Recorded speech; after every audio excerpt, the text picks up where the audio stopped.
What are your strengths and weaknesses? Sir ये सबसे चूतिया सवाल है सर। सबसे पहले तो स्ट्रेंथ है ही नहीं। In English, please. I'm telling you.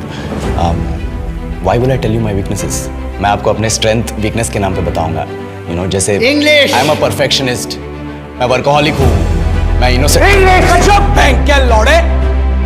क्या इंग्लिश इंग्लिश इंग्लिश लगा रखा है बे? 4 साल का था मैं जब मेरे पापा जबलपुर में किसी हलवाई के यहाँ काम करते थे। खुद तो कभी स्कूल गए नहीं, इसलिए अपनी गांड घिस घिस के मुझको स्कूल में भर्ती करवाया। अब कहने के लिए तो वो इंग्लिश मीडियम स्कूल था, लेकिन साले हमारे टीचर लोग खुद हिंदी में बात करते थे। हमारे स्कूल के लड़के एक दूसरे से यो व्हाट्स अप डॉग ऐसे बात नहीं करते। क्या भौंक रहा है तेरा लंडा आजकल है? ऐसे गले मिलते। किसी तरह रट्टा मार मार के 10th तक पहुंचे तो पता चला कि जिंदगी में सफल होने के लिए एक ही तरीका है और वो है इंजीनियरिंग। सब यही कहते। माँ बाप, टीचर लोग, गली का वॉचमैन भी हमसे पूछता था, और भैया कैसी चल रही है आपकी तैयारी? भाग बेंचो, तुमको क्या करना है? इसलिए हमारे स्कूल के बच्चे हम सब पहुंच गए बकरों की तरह। मैं IIT, मैं NIT। अरे जिस बच्चे ने अपने बाप को जलेबी तलते देखा है वो तो यही सोचेगा ना कि जिंदगी में पैसा ही सब कुछ है। I did not choose this engineering life, sir, and neither did this engineering life choose me. It was shoved down my throat by my teachers while my hands were tied to my back by my friends and my parents watched in silence. और English सुनेगा तू मादरचोद तो सुन।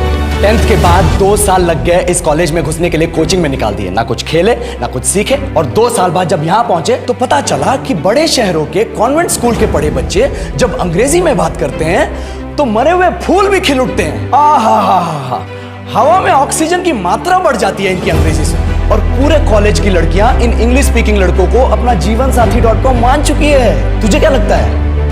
मुझे कभी लगा नहीं कि मैं अपनी अंग्रेजी पे काम करूं, अपने पर्सनालिटी पे काम करूं। बहुत लगा। ये चूतिया इंडस वैली सिविलाइजेशन का जो एजुकेशन सिस्टम बिठा के रखे हो, जिसमें हर साल में 10 सब्जेक्ट, हर सब्जेक्ट में theory, practical, viva, lab work, external, internal, majors, minors, assignment, project, thesis, गांड मार के रखी हमारी। महीनों तक नहाना भूल जाते हैं हम लोग, और फिर हमारा परसेप्शन बना देते हो कि हम ऐसे ही रहना चाहते हैं। अब इस साल में एक बार कल्चरल फेस्टिवल आता है, एक बार, उसके लिए भी प्रोफेसर से भीख मांगनी पड़ती है। अरे बिना इंग्लिश बोले, बिना लड़कियों से बात किए कौन गांडू रहना चाहता है वैसे?